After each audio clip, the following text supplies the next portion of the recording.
Call to order the Tuesday, August 13th, 2024 meeting of the Gun Barrel City Economic Development Corporation. And before we get started, I'd like to thank all the people that are here with us, our mayor, Brian Kroll, and I think I've got everybody covered. You're welcome to come. Okay, let's establish a quorum. Roll call to my left. Rankin here. Key here. Damiano here. Bond here. We have a quorum, just barely. Okay, just a moment. Stand for the prayer. God. Oh, shit. Okay. And Pledge of Allegiance. Father, we thank you for allowing us to be together in your covering tonight. Father, we ask that you continue to bless this beautiful city and keep it close to you. Help it to prosper. Help us all to prosper. Keep us safe. Keep us safe during this time of world flipping around. In Jesus' name we pray. Amen. Pledge. I pledge allegiance to the flag of the United States of America and to the republic for which it stands, one nation under God, indivisible, with liberty and justice for all. Thank you.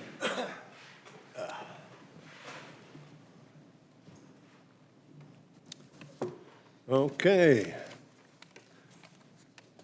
Do we have any citizens' comments?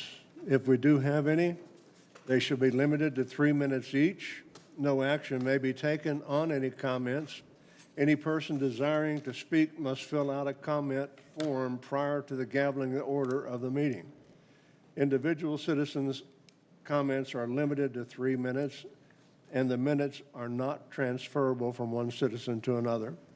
Any person desiring to speak must come to the podium and be recognized by the presiding officer. Stephen, do we have anybody listed to speak? We do not. Okay. Move forward to item number 4. Consider and take action to approve the July 9th, 2024 EDC meeting minutes. Do I have a motion? I make a motion that we approve the July None. 9th EDC meetings as presented. I'll second. Any discussion? Hearing none, we'll vote from my left. Rankin, yes. Key, yes. Damiano, yes. Bond, yes. Motion passes. The July 9th, 2024 EDC meeting minutes are hereby adopted and placed in the record. Item number 5, consider and take action to approve the July 17th, 2024 EDC workshop meeting minutes. Do I have a motion? I'll make a motion that we approve the July 17th, 2024 workshop minutes. Do we have a second? Second. Any discussion or comments? Hearing none, vote to my left. Rankin, yes. Key, yes. Damiano, yes. Bond, yes. Motion carries. July 17th, 2024 EDC workshop meeting minutes are hereby admitted to the record. Item number 6, consider and take action to approve the June 2024 EDC financials. I'm just Dr. Smith? going to camp out here for the rest of the night. Stephen, next slide, please. The financials were attached to your packet. You'll see behind you and hopefully in front of you. If not, turn your monitor on. We have a new presentation tonight to kind of guide the board through this conversation and through the agenda, and we will have these going forward. We do something very similar for City Council, and it kind of helps keep us on track and allows you all to be able to see some snippets of information in front of you. So what you have in front of you is the June 2024 financial highlights. As you know, several meetings ago, we moved to kind of 1 month behind, which gives us time to get the completed financials from the accountant and then get them to you, approve at the next meeting. So overall, the Gun Barrel City Economic Development Corporation is in excellent standing position. All loans but 2 were paid up to date and up to date as of the end of June, with the exception of GB Medical Associates and Slap and Good Barbecue, and both of those were sent letters of default. GBC Medical several months ago, and he recommended we give them a little bit of time to respond, and then Slap and Good roughly 60 days ago. So we're still waiting on a response to that, so. Angie, if I might ask, what was Slap and Good's response? They have not responded as of They yet. have not responded. We have not had it returned, though. This time they were sent by our attorney as opposed to by us, and I have not received word that either was returned. The last time we sent a letter, it was returned, so I picked a different address. It's not clear on the report, but how far behind are both of those? Slap and significant. GBC Medical stopped making payments. Stephen would know better, but I would argue probably 12 to 18 months ago. Slap and Good has missed their last 10 or 12 payments. So they are both significantly behind. 10 or 12? Months worth of payments, yeah. So they're at least a year behind. There was some, I think they had some easement in there because they had some delay getting open, and I think maybe the previous director worked with them on that. And as you know, when I started, I asked to give them a little bit of time and allow me to work with them. They were in great communication until they didn't pay, and now here we are, so. Can I ask you a question then? Have you personally talked to Slap and Good? Stephen and I did when we delivered the first letter from me saying, hey, you're behind, we need to get you caught up. And she told Stephen she would be back. To the business owner told Stephen, one of the business owners told Stephen that she would stop by, let her go figure it out, and come talk to us, and then she never did that. And so that's when our attorney sent the letter. Okay, thank you very much. So our attorney's taken effectual coverage of the mailbox rule. They've gotten the notice. I haven't seen the signed thing yet, but I haven't talked to Jeff in the last couple of weeks, so. Let me ask, just for the board's edification, what's our next step on this?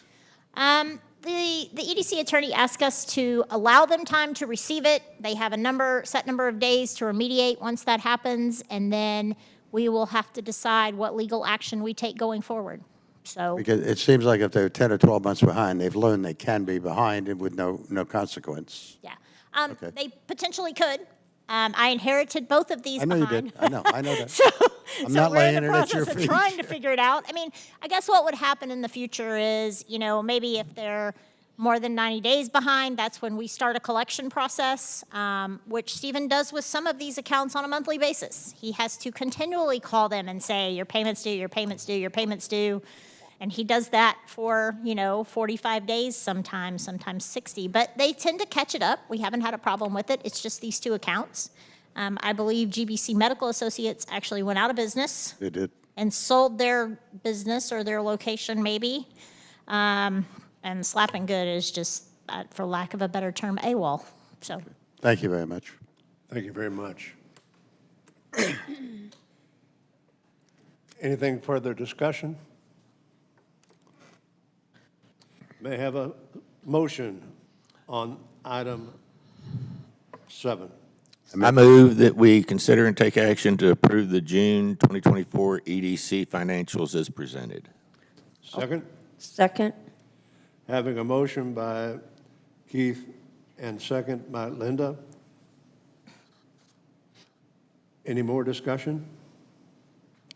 Hearing none, vote to my left. Rankin, yes. Key, yes. Damiano, yes. Bond, yes.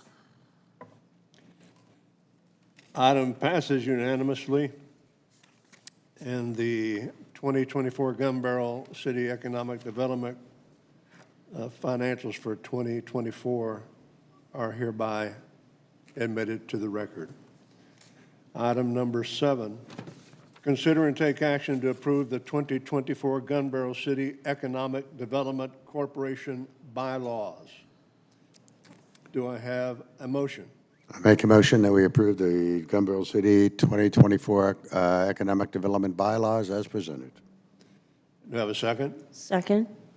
Any discussion or questions? I have a question. Yes. Section 2.1, Board of Directors.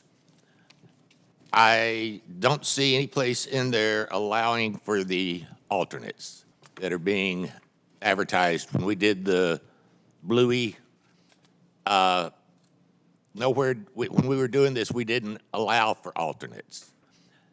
The city charter, I have not been able to find alternates. Is that something we need to look at and go back and review before we approve these? I do have a couple of comments in addition to that one. So Stephen, if you can go to the next slide. I do want to talk a little bit about this because you guys have done a lot of work on this behind the scenes and in workshop. Mr. Bond, there is some discussion before council that will happen in August on whether or not bylaws could be added based on language on the charter or not. And council is going to determine whether or not they repeal that portion of the of the resolution that was passed earlier this year. I also need to verify if in that resolution the EDC has alternates as well, or if it's just Parks, Planning and Zoning, and then BOA who already has alternates. So I would argue that you go ahead and approve them, and we can amend them if needed once council finishes their conversations. I would hate to see you hold this up. A couple of comments, if you don't mind, President. Bylaw update, just for the record and for everybody, because you guys have been working on this for a very long time. Appointed subcommittee members, Keith Bond, Linda Rankin, and Gary Damiano. And this subcommittee has been meeting since November of 2023, going through a lot of renditions of this. Typically monthly we met. The draft was presented at the June 2024 meeting, and we had a number of recommendations following that meeting and a number of questions. The subcommittee met then again. And the final review was conducted at the July 17th workshop, where we did one final page turn, talk through some things. The latest draft that you have in your packet was approved, was kind of given the consensus at that workshop, and has been approved by our EDC attorney to make sure that the language is what it needs to be. And they are presented tonight for your approval. That, I would say that we move forward with it, and depending on what happens with the council conversations, we could do a very brief amendment to add that to them. Okay. So is your assumption the council may kick something back? And I do not have an answer to I'm just that. asking, I just know that they are having a conversation about adding alternates to, they have requested to have a conversation about adding alternates to boards and commissions at their August meeting. A follow-up conversation to the resolution that was passed, the ordinance that was Let passed. me say that it's not unusual to come back with a small amendment such as this because it makes a broad assertion that we're established in accordance with the Development Corporation Act of 1979. So that may be in there. I don't know. I've looked at it. We aren't changing by adding or deleting alternates, we aren't changing the governing structure. You just have a built-in person that can be appointed, that has been at meetings and has participated in workshops and such. But again, I'll bring that back to you all. Keith, I did catch that and decided we should probably move forward knowing council was going to have another conversation about that. Yeah, and I guess my thing was, has it gone out to the paper that we have 6 vacancies on the EDC board? So that's not really on the agenda, but you don't really have 6 vacancies because you have people that are going off and have reapplied. Term limits. So Yes. yeah. But it adds up to a total of 6 if we have the alternates. We've also received a number of applications for the EDC board, so I don't believe we will have a problem filling the vacant seats that you all have. Thank you. on the question of alternates, seeing as how you brought it up, is it assumed that if alternates are provided for, that they are required to attend meetings? Correct. That they are required to attend workshops, but may not Correct. have a vote in either one? Correct. In other words, to maintain their standing? Correct. Okay. And I only say that because I find it difficult for somebody to be an alternate if they don't do that. No, that is a requirement. It's no different than your commitment to attend meetings. Alternates would commit to attending meetings, attending workshops. They can be a part of the conversation, but they do not have a vote when it comes time to vote. Would they have the same attendance policy we have? They do, yes, sir. Okay. Would they, and I'm just throwing this out there because I'm learning. If Gary and I were out at a restaurant, and the two alternates showed up. Do we have a walking quorum with them? If you don't talk about EDC business, it isn't an issue. Okay, You can all be in the same place at the same time, you just just can't don't talk business. Okay.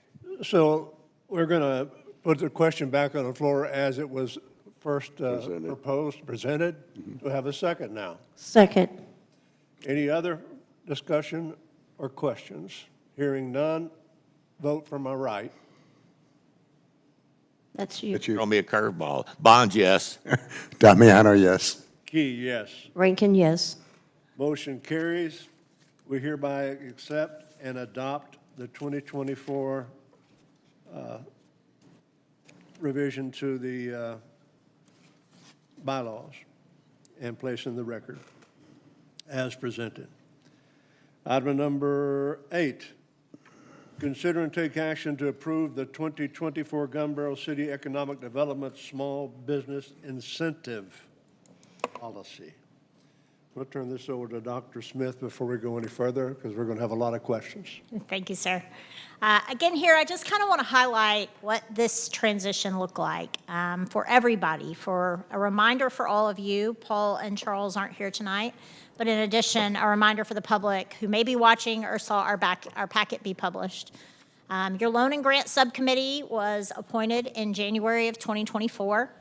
The subcommittee consisted of Charles Ligon, Paul McCullum, and Jay Burson. Jay Burson came off when he got elected to council.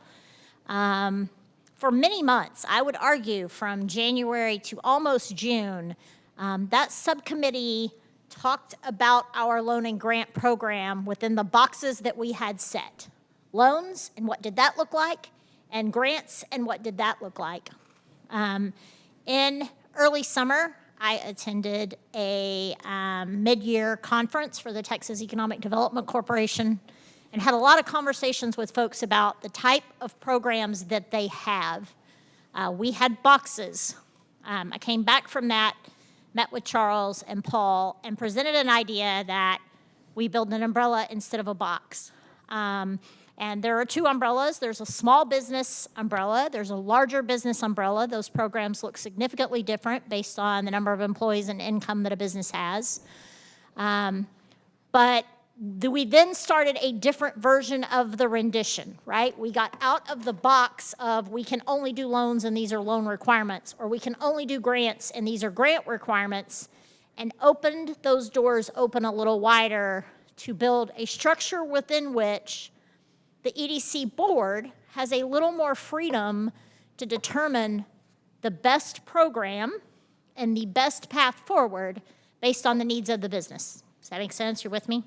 So new policies, the new policies that are in your packet tonight, both the small business and the large business, basically remove those boxes of you can only apply for a loan at this % interest, or you can only apply for a grant at these two levels, and opens the doors for the board to be able to provide a more customized program based on each individual application. It also sets forth some standards that you're only going to review it once a quarter. Instead of in October, us issuing out all of the money that we have for a loan or grant, it would allow you to take applications for a quarter, for an entire quarter, or a half year, however the board chooses. The current policy sets boards, sets quarters, but then to be able to look at those applications, to be able to ensure that we help as many businesses in a year's time as we can, right? So the new policies have removed these boxes and built an umbrella under which this program can live and have a little bit of flexibility. We discussed at length both policies, both the large and small business, at the July 17th workshop. I did today meet with Ms. Rankin, and she and I have a couple of Scribner's errors I need to fix in this policy. So what you approve tonight, I will fix a few of those little things. You can never have enough eyes on a document. I've been through it 100 times. Stephen has been through it 100 times. Charles and Paul have been through it 100 times as we work through making sure that it worked for us. This policy is tried and true in a different, much larger city, with the same type of environment that we have. And they've had a lot of success being able to work with independent businesses to create programs that work for them. So I think, next slide. So the first one on the agenda, that's some overview of the two. The first one is the small business incentive. It serves to assist relocating new or existing small businesses to achieve growth and expansion by promoting new development, business expansion, and renovation funding. Reimbursement incentives, this is mainly a reimbursement instead of a loan program. It would reimburse up to $25,000 per business per year, and the policy outlines all the very specific guidelines. The focus of this small business incentive policy is building improvements, marketing, workforce development, and public disasters and emergencies. I would argue currently the biggest issue with our loan program is our smaller businesses. They have a really hard time paying those loans back. And the policy sets the eligibility requirements, the board oversight, and the application and reimbursement process. So this is specific to our small business. I'm happy to answer any questions.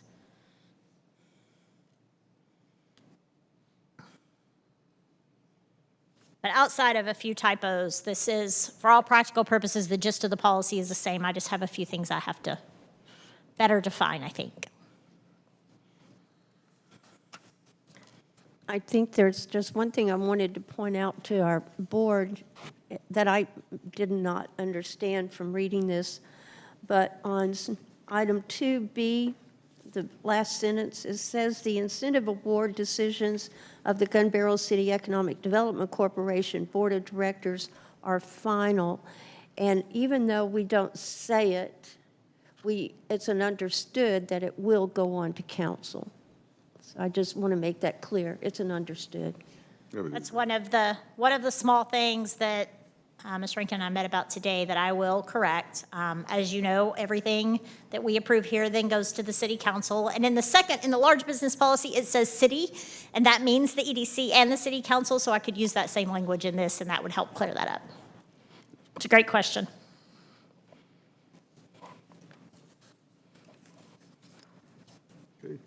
I think we would plan on these two policies going into effect on October 1st and start our new processes going then, so with a new budget year as well. Should I go ahead and address the ad valorem paragraph? I'll take care of that. There is a paragraph in both of them that mentions ad valorem, and the intent is for someone that asked for that to be able to approach Henderson County and the school district to waive that if they chose to go that route, right? It's not uncommon for a business to approach the county. Gun Barrel City doesn't have ad valorem tax, so it doesn't really apply to us. But they could approach the county or the school district to receive those benefits. There was one more item in here I wanted to just ask you if you all had talked about. On the Chapter 380 agreements, the accounting for, That's in the large business. It's a are large we ahead of Mercy? We're still on the small I'm business. sorry, I'll take that You're okay. back. Any other questions, any other concerns?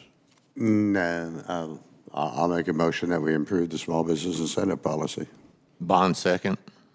Motion made by Mr. Damiano, seconded by Keith Bond. Do I hear Next slide, Steve. any other comment? Hearing none, vote to my right. Bond, yes. Damiano, yes. Key, yes. Rankin, yes. Motion carries. We hereby adopt, we'll present the small business incentive policy for approval. Item number 9, consider and take action to approve the 2024 Gun Barrel City Economic Development Large Business Incentive Policy. We'll move immediately to Dr. Smith on that. Next slide, Stephen. Again here, much like the small business policy, this new policy provides an umbrella under which the EDC can consider requests, and requestors could approach our county or our school district for tax abatements. So there are a few places where it says tax abatements, and that tends to be dealing with the county or the school district. Same with this one, we've eliminated the boxes and given more options not only to our businesses, but also to our board to help businesses find the right path forward. It's not as simple as just a $300,000 loan to do construction, right? We have a lot of operating room with this new policy. And that is intentional. It is intentional to be able to allow this board to do the most with the amount of money they have for these programs, right? You don't have a lot of money for these programs. We have a limited amount. So we want to make sure that we're partnering with people that can do what they say they're going to do. And we have a lot of options in there to help get the most bang for your dollars, to be honest, frankly. This policy outlines the general eligibility, the priority type projects, the types of incentives that might be available, the administrative procedures for those, the application or owner certifications that are required so that we know, are there back taxes on other property? Are there, there's a number of things that we want to know, and then some general provisions. It also allows you some flexibility. We talked a lot in the meetings about tax rates. I don't think there's another slide, no. We talked a lot in the meetings about interest rates, right? And we currently have 2, and we went to somewhere about prime, and then 1 or 2 over prime, and that is a moving target, right? And so what this does is allow the board to take advantage of whatever rate is an option at the time. So it doesn't set in stone, if you get a loan, this is your interest rate. It does allow some flexibility based on the type of business and the kind of business and the financial condition of the business as well. I'm happy. I do have a few Scribner's errors in this one as well. Ms. Rankin and I met today. I kept her packet and made Stephen, because she had made a very tedious notes, so I will tighten that up. But the gist of the policy in all forms and fashion does not change. Do we need a motion first so we can discuss it? You want a motion so we can discuss it? Let me ask a question on that, Angie, if I might. Yeah. What's the dividing line between a small business and a large business? It is in here. I missed it or didn't see it. Was it 25,000? I believe it was built on revenue.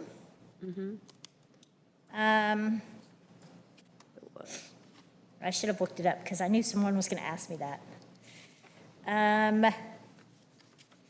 I am almost positive it is built on the amount of revenue that a business brings in over a year's time, and I believe Keith is right that it is small business brings in revenue under $25,000 a year, and a larger business brings in over. Okay, is it assumed that small business, that both of those, how do I put this, are established businesses? No, they could be new businesses. They could be moving businesses. I mean, yeah. Okay. It doesn't necessarily have to be an established business in town. Maybe they're moving in, maybe you have a new business moving into an old location and they want a grant to help them do that, so. Is that under 3B, basic eligibility requirements? Let me go ahead and ask for a motion so we can Yeah, let's do put it. it on the record as Mr. Key, you discussion. can discuss it. You just need a motion to approve or deny. Yeah. All right. You don't have to have a motion to discuss. You can discuss it. That's on the agenda that way, but you do have to have a motion to approve or deny. I move that we approve the 2024 Gun Barrel City Economic Development. Is this a small business or large? This is Large. the large. I had one more comment. Me too. Okay. Economic Development, Large Business Incentive Policy. I'll second. Any other questions and discussion? Yes. One comment, 3F outlines that a large business is any, nope, that's home-based. It clarifies home-based. I will confirm that. I am almost positive it is a business that has a gross income of less than $25,000 for a small business. Yeah, the only reason I asked that, Angie, is if somebody's, I'm going to use a pizza chain, Pizza Hut. Yeah. Coming in, they say, oh, they're a franchise, or, well, we're doing $30,000 a year at this place. Does that number translate to Gun Barrel City when they come in? Are they a large business, or are they starting off as a small business? I just ask it. That's a good question. I think we would have to look at that. think it also, Gary, would depend on franchisee or corporate store. All of that would come into play into things that the board would have to consider. Okay, thank you very much. I don't know that I have a hard and fast rule. I think that's all things that this policy allows you to consider when you're making those recommendations. No, it's a good program. And I'd like to thank the committee that worked on this, Jay, Paul, and Charles, for starting off with something completely different than what we have today and having the foresight for the city to go out there, take that leap of faith. I think they did a really good job. I still have a problem with one definition, Okay, which one? task force. I would much, to me, task force sounds kind of rough. I would like to just see it be the committee. I changed that, Mr. Bond, because nowhere in the charter does it say anything about the word task force. And the charter has some specific languages about committees and boards and commissions. So I wanted you all to be able to kind of have this working committee, working task force going forward that even a business could meet with, right? You have a small task force, and they could even meet directly with the applicant to get some more. But I purposely chose those words. I'm happy to change it to committee if the board would prefer that.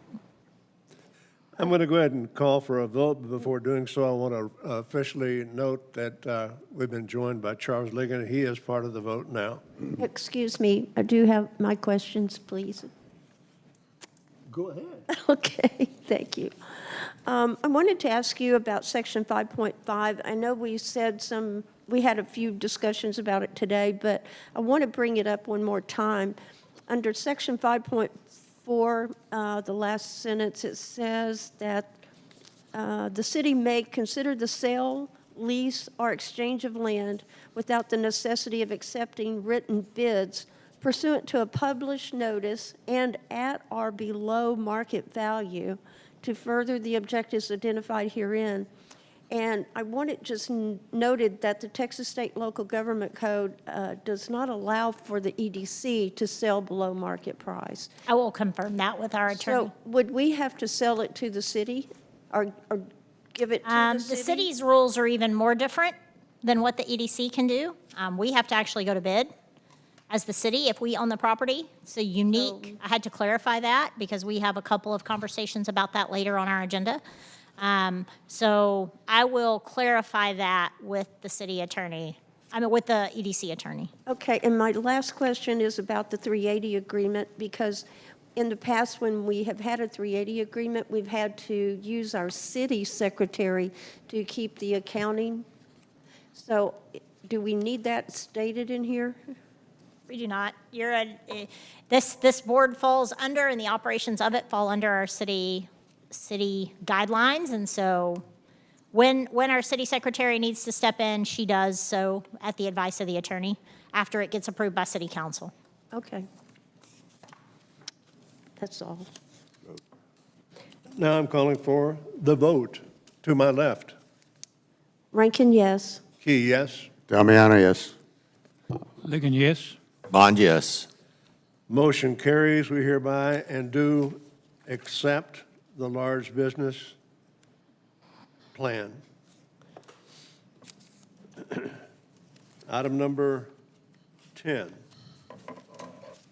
Consider and take action to approve a resolution amending the performance agreement with Cheney Tobacco. I'm going to turn that over to Dr. Smith. Next slide, please, Stephen. I have a couple of notes here. So a performance agreement was signed by both the EDC president and Cheney's Tobacco Station in or around November. I believe that the board and actually city council approved that performance agreement prior to that. There was some hesitation in getting it signed. The performance agreement is very specific in that it outlines a facade grant that is reimbursed up to $25,000 for $50,000 in receipts for expenses. The application and the performance agreement call for Cheney to install stone veneer on the building and improve signage. Cheney also had some other performance agreements in there, employing people, and the due date for the performance agreement to have been met for him to have done his construction was December 31st, 2023, which was last December. There's been a number of reasons why Cheney Tobacco stalled their project. They need more space. They need more warehouse space. They have a number of stores, not just in Gun Barrel, but in other locations. I drove by one in Quinlan this weekend. And they need warehouse space, and they want that warehouse space to be in Gun Barrel. So they looked at purchasing a larger building just here recently. That didn't really, they kind of postponed stoning and veneering the building because they didn't know what they were going to do with the building. Then they postponed it because they were trying to buy another building in Gun Barrel to move into. And this came to my attention and Stephen's attention about 90 days ago. We started the process of meeting with Cheney to get this performance agreement updated. The first meeting, they didn't show up to. The second meeting, his brother came over and kind of told me the process they were going through. He then came back with a mock-up of his building that he wanted to build. And can I use this for that? No, this is a facade grant. I met with Mr. Cheney last week, and early last week, Monday, asked him before Wednesday to please let me know what his plan was. I have not heard from him. We are moving forward with an updated and amended performance agreement that moves his deadline to December 31st, 2024. If at that point he has not spent that money, it would be your executive director's request to pull that performance agreement. I feel like, maybe there were some mixed messages. What we said and what he interpreted in a time of transition delayed the project a little bit from his point, maybe not. But what you have in front of you is our ask following my meeting. I told him I was comfortable with December 31st. If he needed longer than that, he was going to need to let me know, and I haven't heard from him. So I am moving this exactly 12 months back. He has a plan to expand the current building and then do a stone veneer and new signage on the building, and he will have until December the 31st to get that completed. We will get him to sign this new agreement. I will ensure he signs it following approval by council, and then we'll go forward and see how that all works out. You said you haven't heard from him. What were you expecting to hear from him? I would do this by December 31st, 2024. Okay. And you didn't hear from him. Nope, so I got to pick the date. Well, the agreement we have was signed by us and put in place on November the 20th of 2023. So, Yeah, so I don't know. I know they have plans. Does he have an obligation in this to communicate? One would think, yes. So, he's required to come execute the agreement and with at the us. end of the day, this is a hard one for me. I'll be honest with you. As your director, this is a really hard one for me because what he is planning to do to the building gives it significant curb appeal, right? It's a red metal building. So installing stone and putting up new signage, it increases curb appeal on Main Street. So there is a benefit to us to partner with one of our sales tax paying businesses. Have we looked at his background or the financial background? I have not. This is just an amendment to the original performance agreement. I've been given no reason to doubt that it has changed since the board signed the original one in November. I wonder if it was ever done. I can't I answer believe that. so. That wasn't necessarily y'all's process We looked then. at, we followed the, all the requirements of a grant or a Loan program at or the loan time. program. So his financials and everything were looked at Okay. in the past. Just to the extent of his credit report and what his last, where we were standing at that time, yes. But lots And in this case, we're just amending what was an existing agreement for 1 year. So basically, he's wanting to add some space, and then that may mean that he's slower on getting the facade fixed. And we're giving him an extra year, Well, or less than a year. at this point, 4 months or 5 4 months months. to take So care this of what is he quite needs. possible that we may amend this again. We are not going to amend this again. Okay, this- I would advise you against, I'm not going to say that. That is not correct. I will advise you against amending it again. I would advise you to have Mr. Cheney Tobacco come back and under your new loan and grant program after October 1st and reapply if he is interested. So we could I think what actually, you have to remember too is that when you commit these dollars, you're committing budget dollars that aren't getting spent within that same time period, right? And so that's part of the challenge. And so, we are extending this. He has plans. I have seen the plans. Our building official has seen the plans for his extension. So, but I would recommend if he doesn't meet this deadline, and that would be common practice with performance agreements, to maybe potentially amend them once and then have them reapply when they're ready to do the project. Am I correct that this was part of this year's budget? It was, correct. Okay, all right. What'd you say? It is part of That was this part of year's. the money that we put back under lock and key and couldn't Okay. touch. It is in progress account. Was he offered, were they offered the opportunity to be here tonight? He knew we were having the meeting, and like I said, I haven't heard from Okay. him since I met That's all. with him, last Monday maybe? so if we, as a board, say that we don't want to approve this amendment, then they would have to come back to us and start from square one?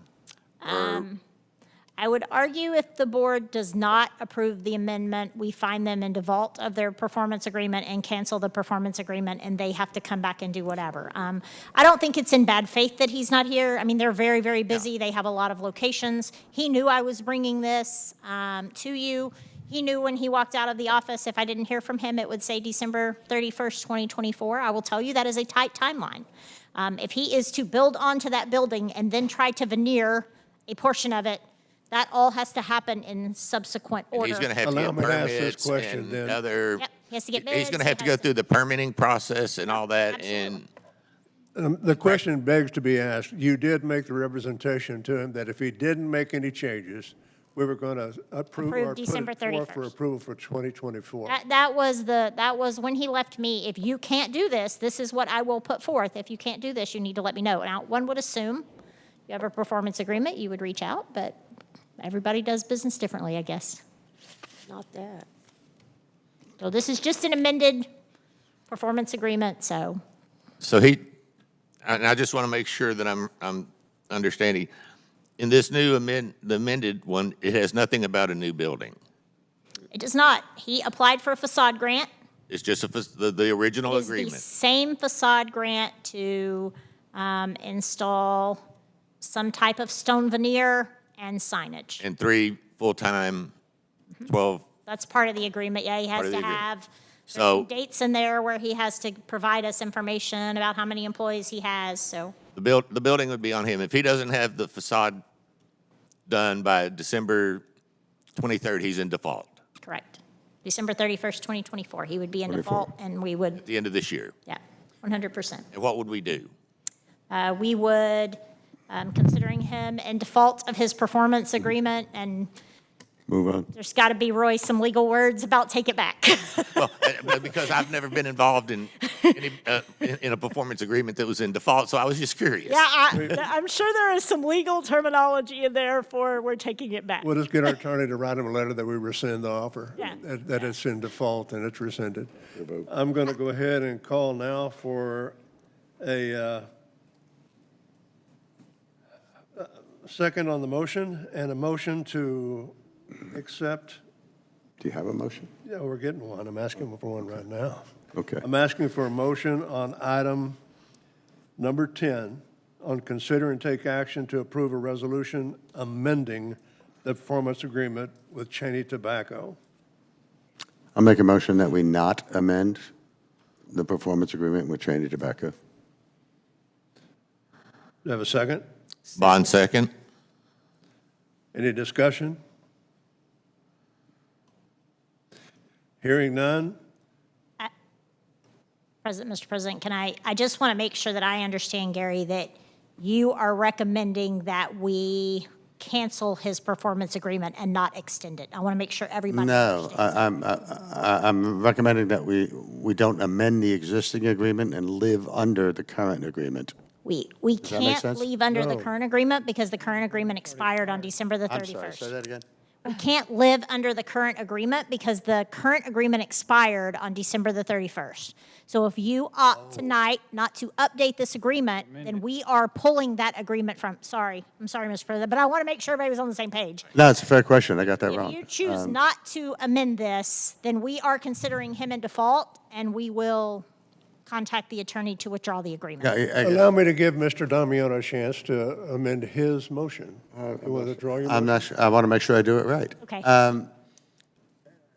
Here's my problem. When we were amending something, I considered it was something, and I obviously didn't pay attention to something, that it was something that was currently in effect. Okay, and apparently it's not. Kind of. It has expired. Yes. Kind of, yes. So here's what I will say. This is very tricky. Yes, hypothetically, if he didn't meet it, we would have immediately canceled that agreement. That did not happen. Why I'm having, So it's almost like rent. He went to month, right? For all practical purposes, the way that we've kind of been doing business is we just have been extending it without agreeing to extend it month to month. When we caught it back in April or May, we started having these conversations about when can you get it done. They had a contract on another building, so I pushed it back to August to give them time to see if they would get that building.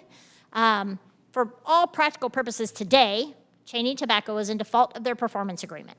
So we either have to consider them in default and issue the correct paperwork, or we have to approve an amended version that extends that agreement to December of 2024. after the fact, after the default. Okay, Correct. I make a motion that we, I Sorry. will amend my motion that we declare Cheney Tobacco in default of their existing performance agreement.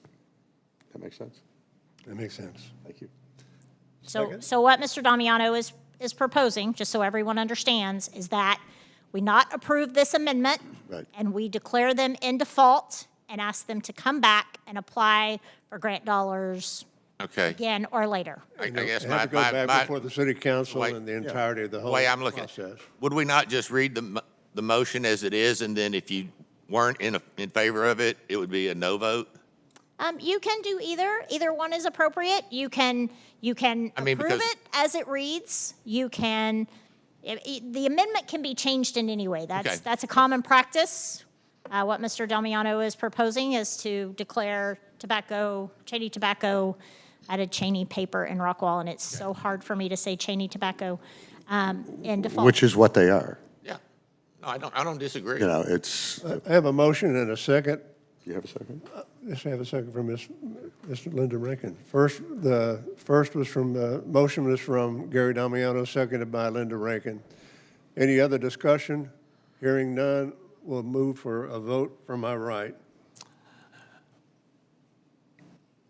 Keith? Okay, so I'm confused. What we're voting on is killing the contract, saying, Well, no, I understand, but I'm trying to figure out if my yes is, A vote of yes would consider them in default. okay. A vote of Yes. no would not consider them in default. Bond, yes. Ligon, no. Damiano, yes. Key, yes. Rankin, yes. Motion carries. We hereby consider Cheney Tobacco in default and begin the process over on the grant for a facade development. They have that option. They have that option. Yes. It doesn't automatically happen. No, he can move forward with it. Okay. Item number 11, consider and take action to plat the property on which Luther Lane Extension exists and formally transfer the ownership to the city of Gun Barrel City, Texas through a right-of-way deed. I'm going to let Dr. Smith explain exactly what that is to you. I can. So we have a couple of piece of properties around Church and Luther and up behind the park. And so this particular stretch became Luther Lane Extension at some point before I was here. Those, you can see here in the map, the pieces of yellow. So there's one small piece of property, and then there's one piece of property that's kind of a piece of the larger piece of property. It's very confusing. Just bear with me. I promise we're going to get through it. And so what I would recommend, and I've talked to both the city attorney and the EDC attorney, when we built a road here, we should have given this property to the city of Gun Barrel City to become City of Gun Barrel City property, so the road, and they can maintain the road. They are maintaining the road. The road was built, it is there. It is a major entrance and exit for Whataburger now. The next item on this list is a proposal from a local business to buy the rest of the property just on Church Street, and then to discuss later in the agenda to discuss having the piece that goes along and behind the park platted and surveyed. So all I'm really asking, I guess, the board to do is approve us. The EDC will have to plat this because they own it. It has already been surveyed. Our survey, Hardin Survey, has already surveyed it. I have a copy of that survey. So we will plat it, and then we will dedicate it to the city. The city takes over ownership of that property and the maintenance of the road. Are we going to be keeping the right-of-way too? And how much right-of-way are we going to keep? That entire little strip and the road would go to the city. Right. Is this just the road width? It is. It will be just a little wider than the road. Whatever that bottom piece of property is, it will be that wide all the way up. Exactly, but usually you have a right-of-way then on the side of the road. Well, the city has a right-of-way, yes. Right, and so are you keeping that? The EDC will not maintain it. That will go to, that entire strip will go to the city, which will be the right-of-way on both sides and the road. And the city will be able to come out and make that a true road. Is that going to be a 36-foot road? I don't know that the city is planning on rebuilding this. We are just housekeeping is all we're doing. Well, is this 36 feet or more? I did not go out there and measure it. I'm waiting on the survey, the final survey, which we believe Hardin has. But it will be that strip as wide and as long from 334 up to Church Street. Right, Okay. and is it going to go ahead and go across Church Street? They're right away. This is the street. The city kind of already owns that street. We'll make sure that the box is what it needs to be for it to be a city street. And it's a right-of-way easement is what it becomes. Okay. So that I have it clear and the whole board understands, we're talking about two different pieces of property. The only thing we're going to deal with first in this particular motion is that road portion, the right-of-way that goes from Main Street up to Church Street. Right. That little strip you see there in yellow. Does everybody understand that? Yep. It's just this little strip that already has a road on it. Yeah. Well, I'm just wondering if it's getting improvements, so. Not today. I have not, this will go to council to accept it. But I don't think that it is on our current plan to upgrade. And in exchange for giving this to the city,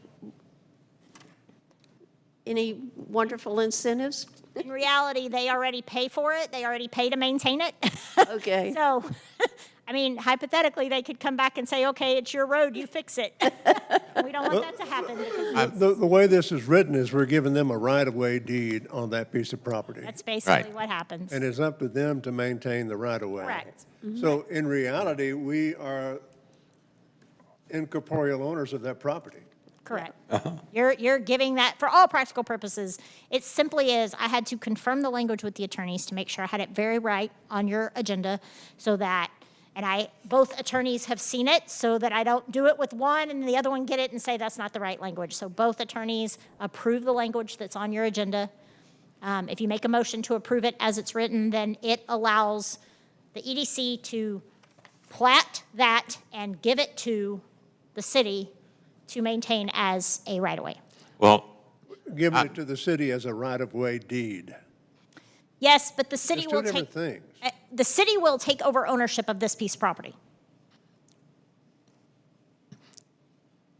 I move that we consider and take action to plat the property on which Luther Lane Extension exists and formally transfer ownership to the city of Gun Barrel City through a right-of-way deed. I'll second. Any other discussion? Hearing none, vote to my left. Rankin, yes? Key, yes. Damiano, yes. Ligon, yes. Bond, yes. Motion carries. We shall move forward with Into the record. making a right-of-way deed for this portion of property that is in essence the street from the Main Street up to Church Street. Item number 12, consider and take action to plat the 1.44 acre land located at the corner of Church Street and Luther Lane and sell the property for the appraised value of $130,000 plus the cost for closing. I'm going to get you to, Dr. Smith, to give us a little bit more of a background on that before we go further. Absolutely. So at some point over the last few years, this piece of property was actually surveyed as a standalone piece of property and was appraised in July of 2023 as a standalone piece of property. I have reason to believe at some point last summer there was a potential buyer. The property was appraised for $130,000. The buyer didn't love the price, tried to negotiate it. We have to sell it for fair market value. We could have probably had a second appraisal done. We didn't. Here we are today. I have a survey of a piece of property outside of the larger piece of property. This is, again, a piece of a much larger piece of property. And we have an appraisal for the property as it sits. A couple of months ago, we were approached by a local business that is very interested, and I will bring them up, in moving their business from their current location on Main Street to the piece of property on Church Street. We provided the survey, we provided the appraisal, and they were in tune with purchasing that property from the EDC for the appraised amount plus closing costs. We've even taken that one step further because I think it's impossible that we sell this without some further conversations about can they build what they want to build on that piece of property. They have met with our city engineer. They've met with our building department. We've kind of gotten some information to ensure that this piece of property, as it stands, will work for what they need. It's a total, I believe, of 1.44 acres. And I have the business here if you would like to ask them some questions. What I'm asking you to do is approve me working with the city attorney to get this piece of property sold to these business owners so that they can then build on it. This will be a process. As you know, council still has to approve this. I have to take the sliver out, I have to plat the sliver. Then we would have to, as the EDC, plat just this one piece of property, which I can make happen on the city side, and then we would sell the property to the potential owners. Yep. I've got a question about the price. Would we not want to go and see what it's worth in 2024? I would argue you probably haven't seen a significant increase. That is probably, I mean, in my past history of doing this, typically appraisals are good for 18 to 24 months. Okay. Especially on a piece of property like this. It's not Main Street facing property. If it was Main Street facing property, it could have increased a little bit, but property as a whole right now is extremely expensive. It's probably a fair price for 1.44 acres that don't face Main Street. But that, I just want to make sure that we are at fair market value at 130,000. Our EDC attorney was comfortable with that being fair market value based on the appraisal. And they're going to pay closing costs, correct? Our closing costs as well as theirs. Yeah, the closing costs for the property. We would ask them to do that. Okay. Well, I'd love to hear from the Steven is interested gonna hand you a interested piece of parties. paper. Yep, y'all come up. Steven is going to hand you a piece of paper, and then I'll invite them to the podium. Because right here it says inside the property. What is this? Thank you. Hi. Hello, how are you? Good evening. Thank you for having me. I appreciate that. My name is Anshu, full name Anshu Bansal. I'm a dentist. I have a small practice right next to Verizon and actually in between Starbucks and Verizon, and it's called Sleep and Oral Wellness. Okay. I've been here since 2017, and we've been really small and wanted to expand. Then COVID happened and everything was set back. And now we got the opportunity to expand. And the reason, one of the main reasons for me is I'm very passionate about sleep apnea. A lot of people are diagnosed and undiagnosed with apnea, and the only option they have is a CPAP machine. And That's not true. There is something called an oral appliance for sleep apnea. So I got my diplomate with the American Board of Dental Sleep Medicine, and I wanted to bring this to my community, to my patients, and offer them these services. So I've been trying to do that for the past 2 or 3 years, and this year we got contracted with the VA. And within the 60-mile radius, there is nobody that takes VA patients for apnea treatment. That being said, now I have an influx and I need a larger room. That is one part of it. The other part of it, I'm a general dentist, and I thought, okay, I'm just gonna do my bread and butter and fillings and dentures. And then people were like, why don't you do implants? I'm like, I don't know how to do implants. No, you need to learn. We want somebody who can do implants and we can trust. So I went and I found a great mentor in Dallas. He's a great prosthodontist. And he taught me implants. So that was back in 2021. And I was so scared of doing that, I would take every patient to his office so that he can see me doing it and supervise. Come 2023, I was like, okay, I'm gonna start doing it myself in my office. I think it's gonna be okay. That being said, that was last year, and now I have successfully placed 75 implants. So, again, I need more room. But more than that, the reason for expansion is I'm 50 years old. I don't think so. I need to expand in my head. But then I really want to give quality of service to my patients where I can space them out, I can offer them more time and streamline this. So right now our practice is 1,500 square feet, and it's like bursting to the seam. So I would request you to sell me this property. I might not bring you the sales tax as such, but when my patients come, everybody needs gas, everybody needs food, everybody needs coffee, everyone is drinking Starbucks. I'm not too fond of that, but. So that is the dentistry part. The other part I wanted to add to my practice is prevention. And going into apnea, the reason was more of prevention for young adults and kids. So what that means is most of the apnea that happens is because of bad breathing and bad position of the tongue. And I feel if I can get across that prevention message, that if you have a young child, anybody in your family, and you make sure that the child is closing their mouth and breathing well, we can reduce a lot of braces, a lot of apnea problems. So to do that part, again, I need room. So we thought, okay, this would probably be a good time, and we were driving by, and we saw this property, and we met Angie, and Stephen, and they were wonderful. So I really think that our expansion will help us serve the patients, serve the community.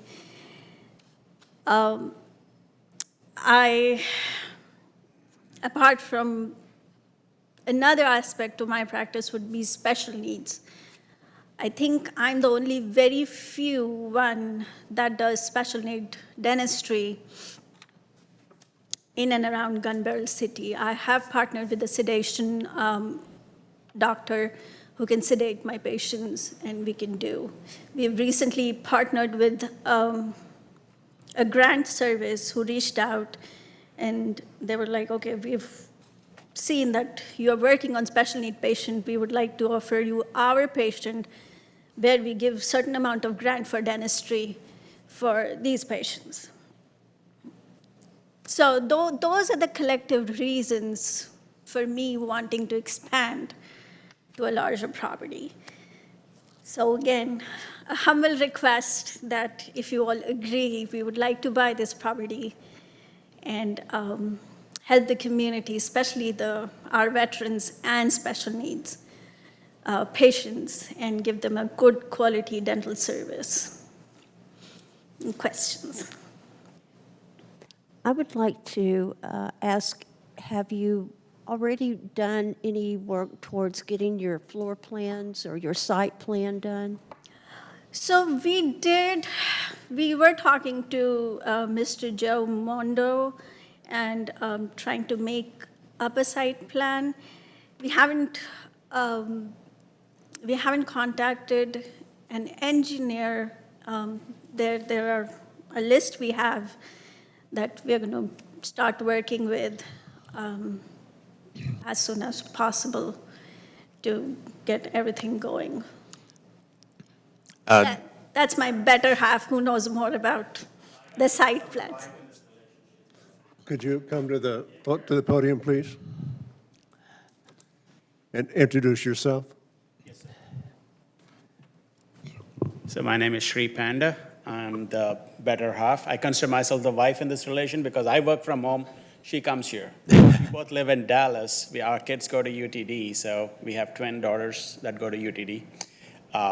So I was the one talking to Mr. Mundo, and then I also spoke to a few engineering companies that do these kind of work.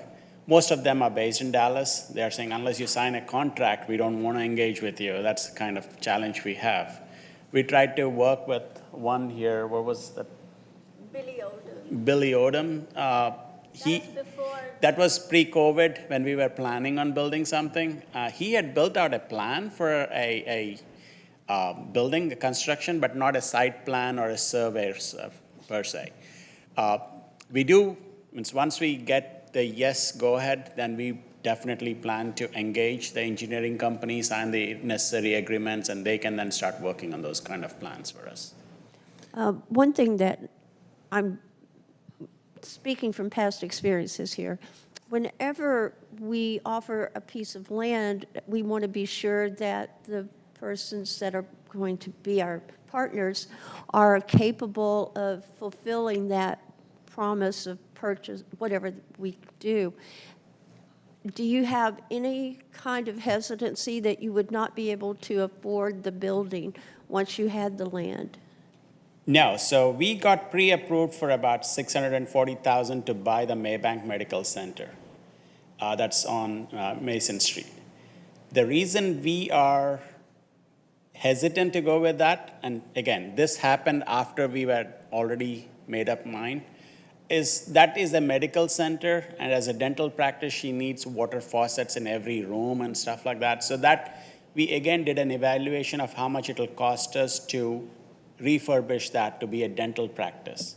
And that was about another $70,000. So looking at $710,000 there versus starting something building on our own piece of land, we thought that this was going to be cost effective and would get us to envision in a way that we can plan the building for her to do her holistic treatments, having community discourses as she needs, more room for us rather than binding ourselves to that office there. Okay. So yes, we are pre-approved for about $640,000 worth of loans if we wanted to go this route.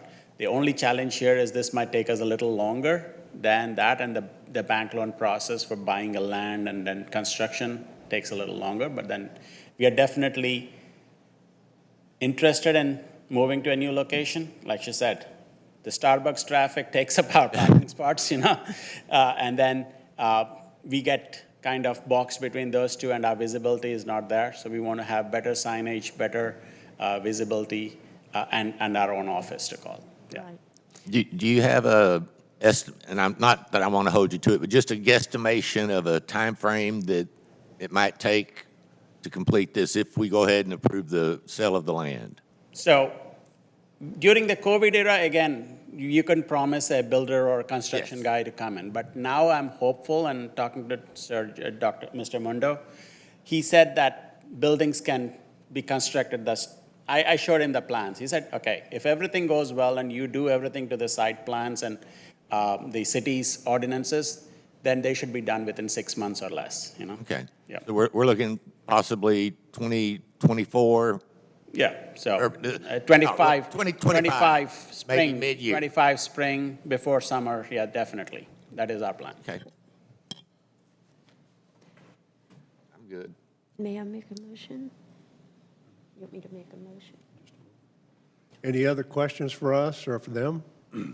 Thank you so much. Thank you, guys sir. have- Thank you. Have a seat and we'll move forward. I'm going to go ahead and I'm going to ask for a motion. I'm going to make a motion that we make the necessary preparations, such as the plat, to prepare and sell the 1.44 acres belonging to the Economic Development Corporation. I'll second. Second? I didn't hear. Did we have a second? I said second. Okay. So we have a motion from Ms. Rankin and a second by Mr. Damiano. I need to get my hearing aids on when I come in here, I think. Any other questions or discussion? My understanding is the motion is we're going to make preparations to move forward. We're not saying sell it, we're saying we're moving forward with the preparations to sell. I believe the motion is to sell it. allow your And to city sell. manager to get this to city council and get the property sold. So not to come back and have another conversation about selling it, but to give me permission to, I just want to make sure that our motion matches exactly what we're trying to do, and it sounds like it does. So, hearing no further discussion, to my left, vote. Rankin, yes? Key, yes. Damiano, yes. Ligon, yes. Bond, yes. Motion passes. Welcome to our beautiful city, having a property owner. Welcome to the growth. okay. Last Okay. one. Pardon me? Last one on this topic. Land is always fun. Okay. This is a very long list, so let me find where we are. Item number 13. Consider and take action to survey and appraise the property located behind Gun Barrel City Park, the remaining approximate 60 acres of the larger property that contains Luther Lane Extension and the property on Church Street. This is confusing, so you're going to have to explain this to us. 100%, I'm ready. That's why I haven't moved from here. So, this piece of property is a much larger piece of property. It includes what wraps back there behind the park. It does not include the lawnmower track. It doesn't include the other things on that side of the park. But this piece of property wraps around behind the park, and it is part of a larger 60 acres. So we just took a portion of that and deeded it, gave permission to deed it to the city. We took a portion of that and agreed to sell it to our new partners. That leaves kind of a hook-shaped piece of property.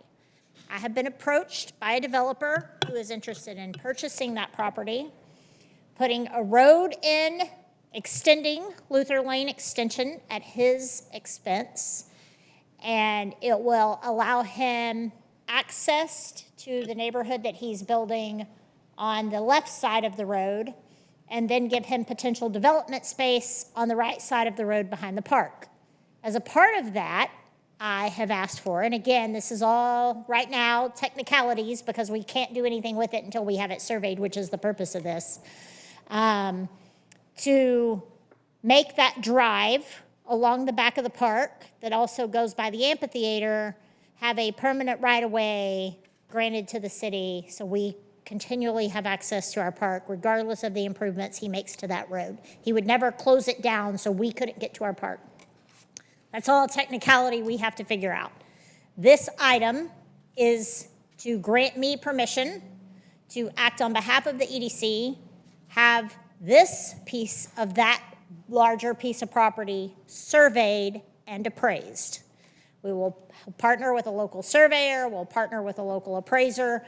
It will cost us money to do that. I'm in the process of confirming what that is. It is a nominal fee. It's probably going to be a couple $1,000s to get it done. But to have the property surveyed, just this section, since we're taking out the rest of it, and get just this section appraised so we know what fair market value is. to approach the developer that's interested with a price. We'll also need to replat this, won't we, to do that? We will, but again, I would ask that you let me get it surveyed and let me get it appraised first, and then come back to you with a request to replat and sell. We don't really want to replat it until we're ready to do that, and the survey will help us do that, and so. Angie, I am not opposed to getting the appraisal and the, and the survey. But what I would like to do is to table this for a discussion about our major thoroughfare. Our east-west thoroughfare actually is meant to go through that property. And I'm not sure that the city council has really sat down and looked at all of the dimensions and all of the prospective infrastructure that could go into that piece of land. And I'd like for us to at least have that conversation before we move forward to selling it. Now, we're going to need the survey anyway. Yeah, you have to have it surveyed and appraised. I would only argue that one thing that you need to think about is, as the city is looking at this, the property that abounds it all the way around is county property. And so is in the county, not in the city. And, you know, it would take a number of years to partner with those agencies to try. I know there are some other. Well, just for affairs going through, FYI, I know from my own personal experience, I've already talked to the county, and I had talked to the Maybank Independent School District, and just passing, talked to some of those in Maybank's council. And because they're wanting to get that thoroughfare all the way from Maybank down to Main Street, so we have another north-south connector, that piece of land could be very productive for us, even in a commercial capacity. So I just want us to be sure and look at it. Absolutely. That's I all will I'm tell you, asking. they are having conversations about that, Linda, but on the other side, they have plans to build a new school off of 198 and then to take 2nd Street all the way down in a north-south thoroughfare, So I want our east-west to also be looked at that same time. This item is simply asking to allow me to survey that dogleg section and get that dogleg section appraised for future conversations. And I'm good with that. But it is, Okay. I should warn you, we have a developer that's very interested in buying that piece of property. Okay, my question is, I'm assuming this is the property that's, looking at this map, right south of the property where the dark yellow, that's where the tennis courts and all are? No, it's back behind it. It's back behind it, yes. It's Back down in the behind- valley. This is where we had- doesn't impede on park property per se. This is where basically Gun Barrel held the Boo in the Park, that The wooded haunted area. trail, yes. That's where they And had the trail. bike trail. So, and it goes sorry? all, That's where the bike is it trail is, Haskell Street at the far north? I'm pulling up a map, Because at one time, just a I second. know that a developer on the north side of Pascal Street was going to put in a residential zone. If we sell them this property, then all the way down to our park can be built to their need. I'm not sure where Pascal is. And here, I don't have a problem with it being surveyed. Yeah, I think that's great. yeah. But when it comes to the sale of it, I'm going to be very hard pressed to get rid of something. We could put a city food truck court. We could do other developments because we're right now in the midst of trying to figure out how to bring people to Gun Barrel. Our park can be our hub. Anything we can do in that park, building one more horseshoe pit, we can have competitions. But I'm just thinking that that land could be beneficial to us, knowing where our boundaries are. And then it comes back to a conversation that I'd asked Stephen about. Who has the water rights and sewage rights up to Pascal? Because I know over at King Automotive, the last administration gave up 12-point-something acres of land because of the CCN or MUD Yeah, contract, and we lost property. This And I'm not piece for of Gun Barrel property, losing property. this piece of property is in Gun Barrel city limits, therefore water would be provided by East Cedar Creek. Okay, there'd be no doubts. No question. It is in Gun Barrel city limits. Okay, because the other property was in Gun Barrel city limits. I don't know. That was long before That I was got before here, so you. I can't answer that. But it was in Gun Barrel city limits, and the owner basically said, I want to go with Maybank. And so basically, we let them annex it. Council could make that decision at any time, right? To de-annex a piece of property with the proper paperwork. So But this if the EDC owns it, they can't as easily. As easily, maybe. Could you say that again? As easily, might be fair. Say that again? We're talking about something that is a non-issue, and I don't want to confuse this. This is a very specific request. And Yeah, all we're doing is planning, Survey it surveying, and And have an appraisal. appraisal done, correct. That's it, three things. I don't want us to take us off topic. Let me go ahead and let's go ahead and let's move forward. And let's call for a motion. I'd like to make a motion that we take action to survey and appraise the property located behind Gun Barrel City Park, approximately 60 acres. I'll second. I have a motion by Mr. Rankin, a second by Mr. Damiano. Any other further discussion? Hearing none, vote from my left. Rankin, yes. Key, yes. Damiano, yes. Ligon, yes. Bond, yes. Motion carries. We'll move forward with the survey and appraisal. Move on to item number 14. Consider and take action to approve the fiscal year 2025 budget as it is proposed. We'll move that on to, let's go ahead and have the motion, and then we'll move to Dr. Smith for some I'll make a motion that we approve the fiscal year 2025 budget as proposed. I'll second. Have a motion to second. Discussion, move to Dr. Smith. So sales tax revenue is projected at the 3-year average. Council, in fairness, City Council has not approved the city budget yet. I'm trying to kind of beat them to the punch, so as I push this through the system, not to go around them, but as we are considering everything, because they will have final approval of your budget. The city treasurer and I did the budget. We have projected our sales tax revenue at the 3-year average. We are seeing a trend down in sales tax as we recover from post-pandemic years.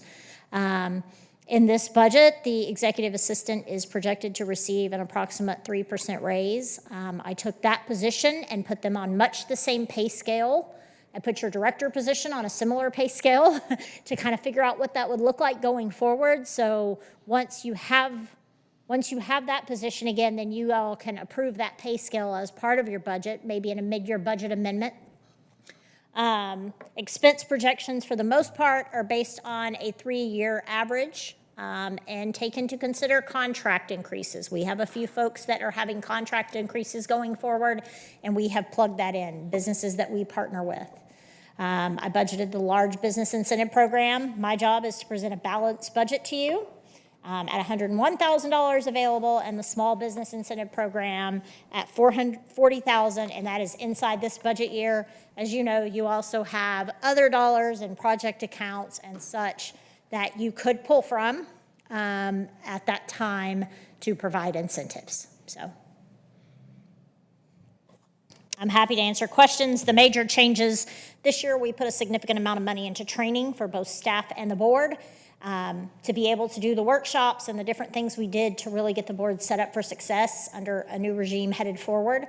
And we've done that, so we have lowered those amounts, which allowed us to put a little more into the loan and grant program for the year.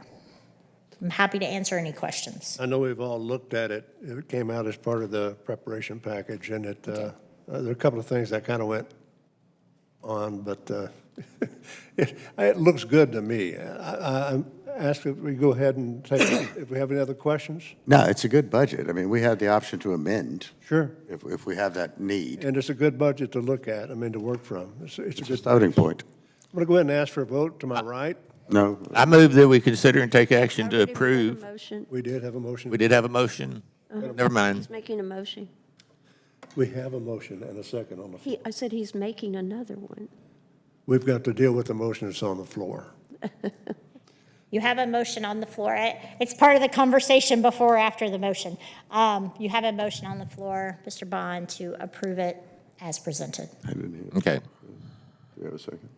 my We mistake. have a It's second, okay. too. It's okay. Vote. A motion and a second.